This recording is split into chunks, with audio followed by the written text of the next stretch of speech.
बच्चों की तकरीरें। आज से इंशाल्लाह ये वाली किताब हम शुरू करने को जा रहे हैं। ठीक है, इसके अंदर ये है कि हम तकरीर कैसे करें। ठीक है, और उसके बाद जो है हर मौजू पर इसमें तकरीरें हैं। जैसे कि आप फहरिस्त देखें, ज़रूरी हिदायत, यानी कि पहला जो है सबक नंबर पहला कि ज़रूरी हिदायत, तो आपको क्या ज़रूरी है तकरीर करने के लिए, किन बातों पर ध्यान देना चाहिए, वो इसमें आपको मिलेगा। उसके बाद जो तौहीद पर है, रिसालत पर तकरीर है, आखिरत पर तकरीर है, नमाज पर है, रोज़ा पर है, ज़कात पे है, हज पे, ईद उल फितर पे, यौम जुमा, शब बरात, शब कदर, मुहर्रम। ठीक है, ये सारी फहरिस्त है, तो इसके अंदर हम पढ़ेंगे। और आज की वीडियो में हम तकरीर के लिए कुछ चंद ज़रूरी हिदायत को पढ़ेंगे। ठीक है, यानी इसको पढ़ेंगे। तो चलिए वीडियो को शुरू करते हैं। और वीडियो को शुरू करने से पहले अगर आप चैनल पर नए हैं तो चैनल को जरूर सब्सक्राइब कर लें, शेयर कर दें और लाइक कर दें। तो इसको हम देंगे पार्ट 1। ठीक है, पार्ट 1 इसका नाम देंगे, है ना, सबक नंबर 1 देखा जाए तो चलिए वीडियो को शुरू करते हैं। बिस्मिल्लाहिर्रहमानिर्रहीम।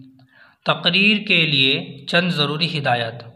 आइए देखते हैं क्या क्या ज़रूरी हिदायत है। जिस मौजू पर तकरीर करनी हो उस मौजू पर किताबों का खूब मुताला कर लिया जाए। नंबर 2, हासिल शुदा मालूमात का खुलासा किसी कागज़ पर नोट कर लिया जाए। नंबर 3, तमाम बातों को तरतीबवार नोट किया जाए। नंबर 4, तकरीर में मौका महल के लिहाज से अशार भी शामिल किए जाए। तकरीर बुलंद आवाज़ में की जाए ताकि सभी लोग सुन सके। नंबर 6, तकरीर करते वक्त निगाहें चारों तरफ रखनी चाहिए। ऐसा ना हो कि सिर्फ एक जगह या एक शख्स को देखते रहें। तैयार शुदा तकरीर को तन्हाई में आंख बंद करके या आईने के सामने सोच सोच कर बार बार दोहराएं। इससे तकरीर अच्छी तरह जहन नशी हो जाएगी। यानी कि अगर आप जैसे कि 5 से 7 मिनट की तकरीर याद कर लेंगे, या 3 मिनट, 4 मिनट या 15 मिनट, जब वो याद हो जाएगा उसको बार बार दोहराएंगे। दोहराने के बाद जो है वो किसी बड़े से कमरे में बैठकर सोचो आपके सामने सामाईन हैं, लोग हैं, आप तकरीर कर रहे हैं। ठीक है, तो अपनी निगाहें चारों तरफ दोहराएं और तकरीर करें। ठीक है, बार बार घड़ी को देखते हुए कि इतनी देर मैंने बोला, तो इससे क्या होगा, तकरीर याद हो जाएगा। ठीक है, नंबर 8 पढ़ते हैं। क्या है, अगर तकरीर लंबी हो तो दरमियान में कुछ हंसने हंसाने वाली बातों का भी तज़किरा कर देना चाहिए ताकि सामाईन की उकताहट ख़त्म हो जाए। नंबर 9, तकरीर में किसी ख़ास गिरोह, मसलक या फ़र्द पर तंज़ ना करें, बल्कि जो भी बात कहें अमूमी अंदाज में कहें। मसलन, लोगों को क्या हो गया है।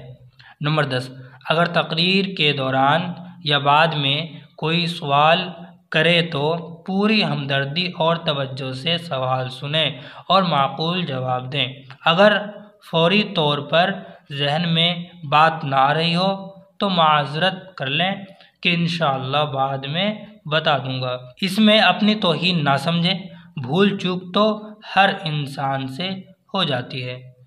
ठीक है, आइए नंबर 11 पढ़ते हैं। अगर कोई किसी किस्म का एतराज़ करे तो उसके ऊपर झुंझलाएं नहीं, बल्कि अच्छे अंदाज में उसको समझा दें। नंबर 12, हर तकरीर के शुरू में खुतबे दिए गए हैं, उनको अच्छी तरह याद कर लें। नंबर 13, तकरीर करने से पहले अल्लाह ताला से दुआ करें कि वो हक़ बात अच्छे अंदाज में कहने की तौफीक अता फरमाए, और ये दुआ पढ़ लें तो इंशाअल्लाह नफ़ा होगा। ये वाली दुआ पढ़ेंगे, ये वाली दुआ पढ़ लेंगे। ठीक है, चलिए पढ़ते हैं। रब्बिश रहली सदरी वयस्सिरली अमरी वहलुल उक़दतम मिन लिसानी यफ़क़हू क़ौली। आइए दोबारा पढ़ते हैं इसको। रब्बिश रहली सदरी वयस्सिरली अमरी वहलुल उक़दतम मिन लिसानी यफ़क़हू क़ौली। ठीक है। नंबर 14, तकरीर के आखिर में मुंतज़मीन का शुक्रिया अदा करें और दुआ पर तकरीर ख़त्म करें।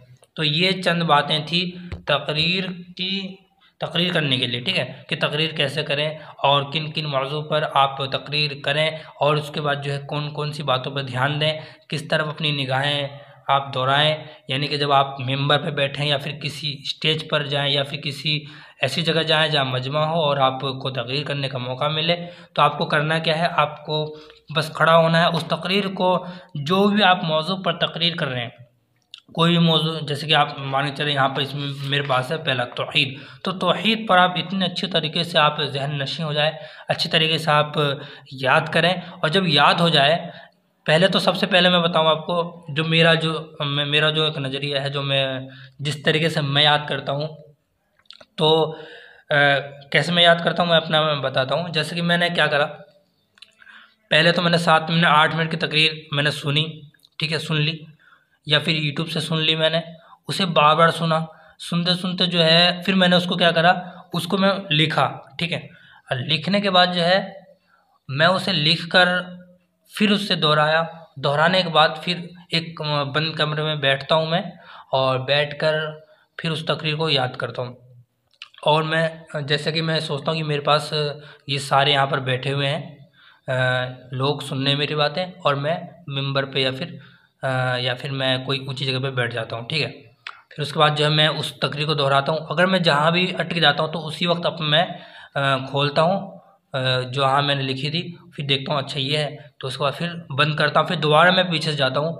और इस तरीके से मैं कम से कम एक तकरीर को याद करने के लिए मैं कम से कम 15, 20, 25 मरतबा मैं उसको मैं दोहराता हूँ बिना देखे। फिर एकदम रवा हो जाता है तो फिर मैं सामईन के सामने कहता हूँ कि मुझे बहुत याद रहता है, और कहने का अंदाज़ ही अलग होता है। ठीक है, तो मैं आपको बता रहा था कि किस तरीके से तकरीर करने के लिए किन किन बातों को ध्यान देना चाहिए। तो इंशाल्लाह अगली वीडियो में जो आएगा, ये आएगा तौहीद पर तकरीर। ये बच्चों की तकरीर चल रही है, ठीक है, बच्चों के लिए। तो ये तौहीद पर बस एक पेज ये है, दूसरा पेज और ये छोटा सा यहाँ तक। ठीक है, तो ये छोटे छोटे से तकरीर हैं बच्चों के लिए, जो कि जैसे कि बच्चे जो अंजुमन में गाते हैं, अंजुमन में करते हैं बच्चे, या फिर कोई जलसा वगैरह होता है तो उसमें उनको मौका मिलता है, तो उनके लिए ये समझ लो ये अच्छी किताब है। ठीक है, तो आई होप कि ये वीडियो आपको अच्छे से समझ में आएगा। ठीक है, उम्मीद करता हूँ आप कुछ सीखे होंगे, तो आप ज़रूर हमें लाइक करें, शेयर करें, सब्सक्राइब जरूर करें। तब तक के लिए अस्सलामु अलैकुम व रहमतुल्लाहि व बरकातुहू।